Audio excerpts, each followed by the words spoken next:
So I called up Don Williams, who's the go-to man for anything involving finishing, and I said, you know, what do I use? And he said walnut oil and beeswax. So this is beeswax and walnut oil after it's cooled off. I probably took that much walnut oil and probably a golf ball size beeswax, and you put it in a double boiler and just slowly bring it up to temp and you melt it down. And you can either put it on in its liquid form when it's warm, which is good because it kind of goes in, or you could rub it on like a paste wax, like this. I actually like to rough it out with this little homemade one.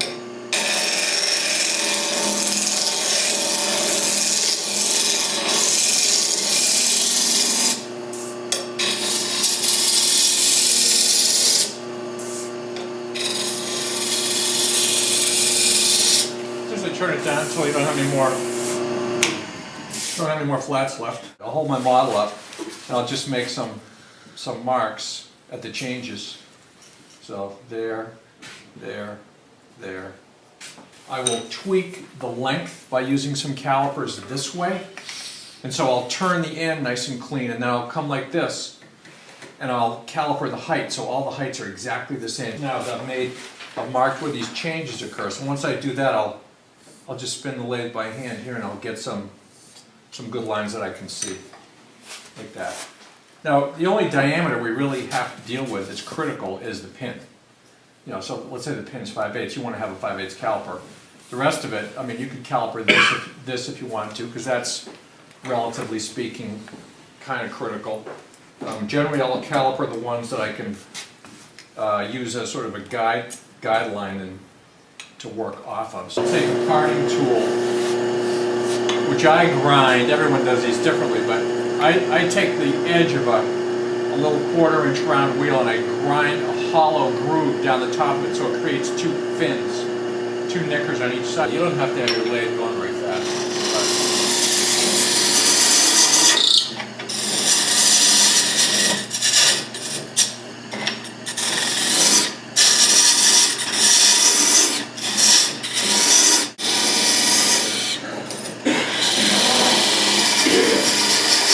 I'm going to do that till the caliper falls through.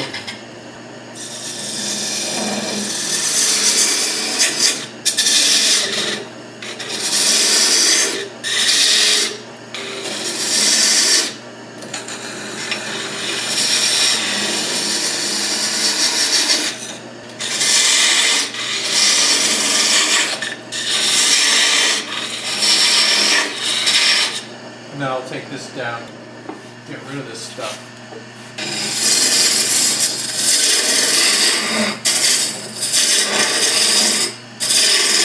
This is all going to be gone in there.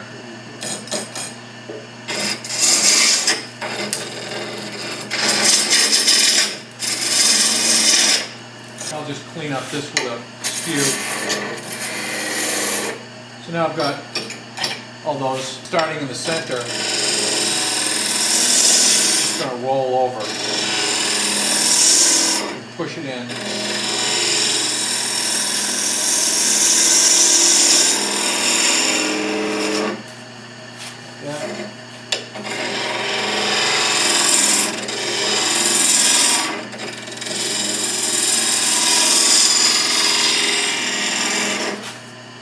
So you can get right in there with the gouge. If you end up like this, you start here, you roll it over, and pull it around, and you're pushing in with the corner when you're done. You clean it up with a skew.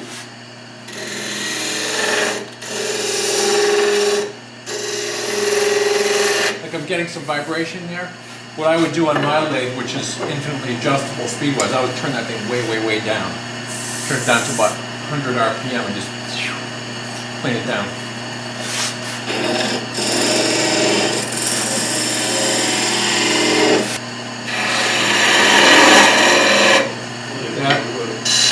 From this direction. And the thing about turning is you gotta cut high up here. You're not cutting here. That's scraping. You want to start with your tool high and drop the handle until it starts to cut like that, or catch.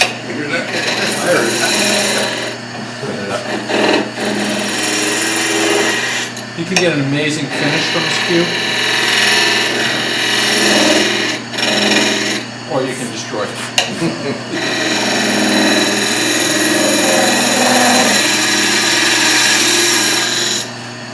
And you can use the heel. You can use the heel or the point.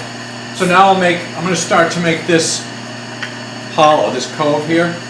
So I'm going to set this skew up against this and just push the point in to determine the size of the fillet. What I've learned was you always should hear that bevel rubbing before you cut. Right. That means you're starting high and backing off. Yeah. I also rest it against my ribs. With turning, it's really it's the motion of your body, not just your hands. Like when you're running along a bit with a skew, you start here and you shift like this.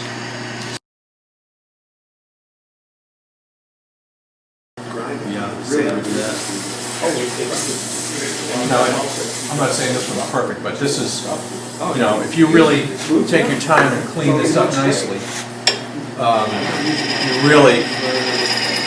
you might just hit the high spots with some 400. It's gonna solidify pretty quickly, but you can just put it on and it will go right in. You know, if I warm this up, of course, so that would help too. But you know, this stuff will go right in here, and you'll get a pretty nice finish. You know, and on a turning, for instance, you could put this back in the lathe, and you can polish it with some shavings. This guy just put this stuff on like this. Just, you know, really heat it up with some friction. You can even warm it up with your hand. Oops. And you can put the wax on. The other thing that's nice is to have a reversing switch on your lathe. So when you do this, and if you do sand something, what you want to do is reverse it when you're done. And that'll fold the fibers over in the other direction.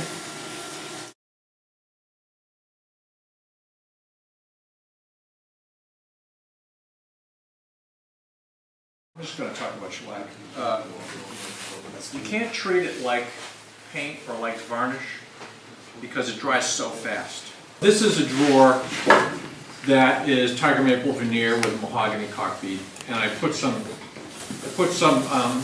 linseed oil and thinner on it yesterday. Flood this thing with shellac, just all over it, like that. Get it wet everywhere, and then just done. You would do the sides at the same time. Yeah, I'll just go back and do the top and the edges. The thing about shellac, if you have a pretty dry brush, you can essentially just keep going and never stop. Go back over it and over it and over it and over it until it starts to drag. Then you can tell that you've got to let it dry for a while. But that's fairly thin shellac. This is pretty watery stuff. That's just good. You can make it thicker, and but on my initial coat, I like to make it kind of thin, especially if you're doing something like carving, so it kind of soaks in and let it dry. I'm doing carving, for instance, something like this. Do the same thing. You want to get it on there, and I didn't weld this, but this is just a sample I made.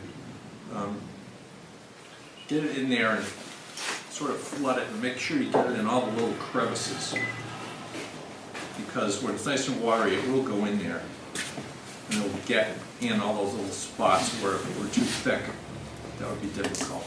I'll put it on nice and thin and then maybe just give it a touch like that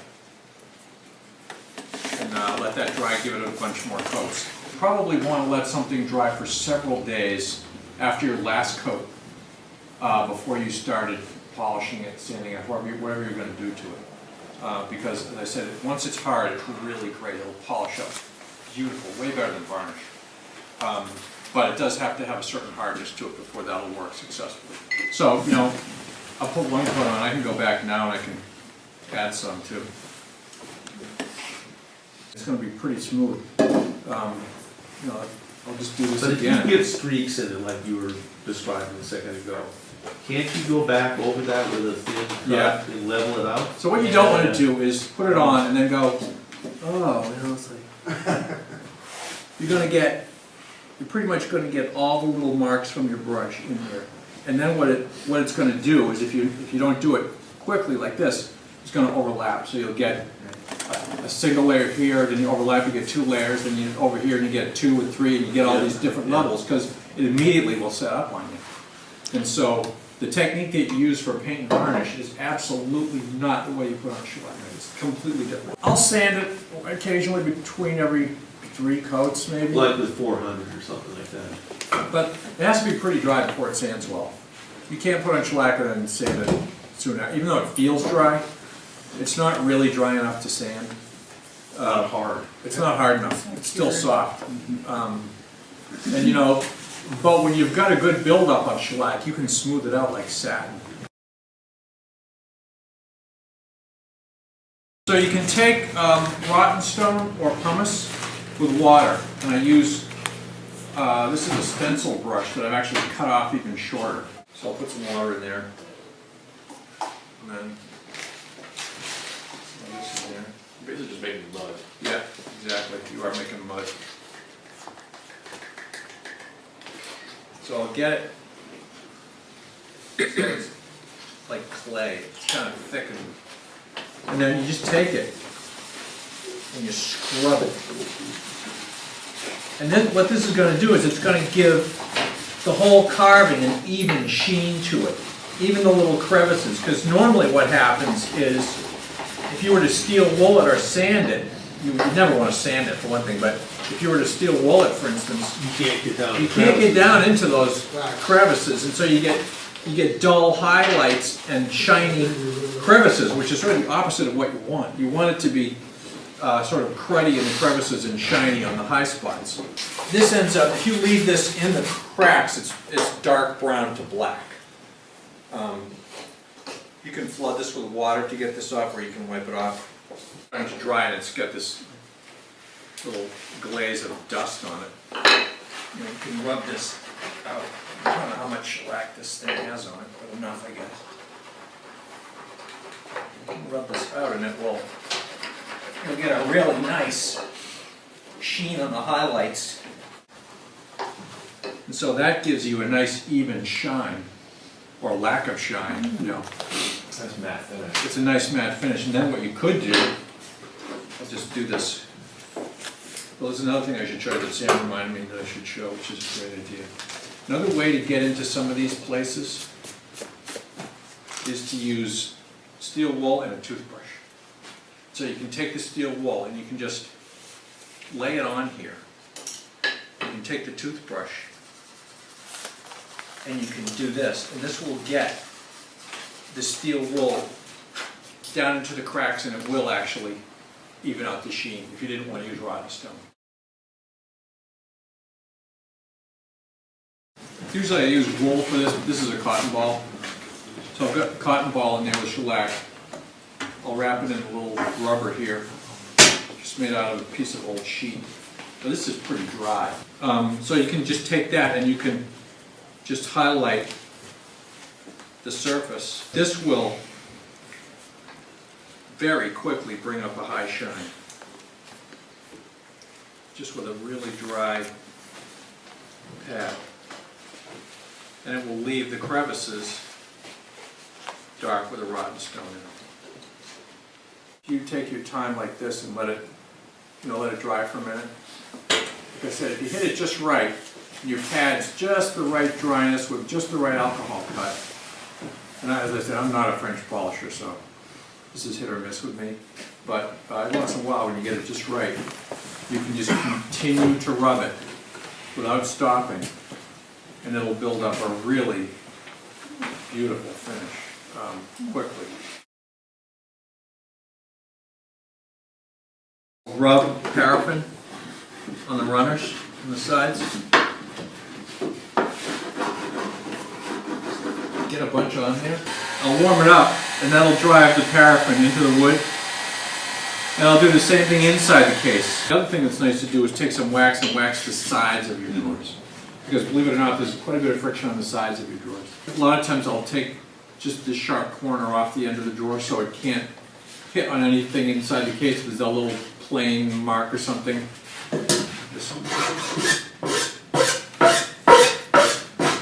Or a block plane.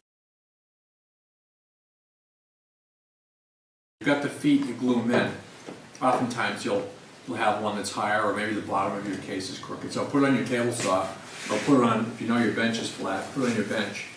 And you can take a little Japanese saw, put the piece on the bench, and the one that's high, you just slide the saw underneath it. And just literally cut some off the foot, just on the bench. And drop that one down until it sits flat.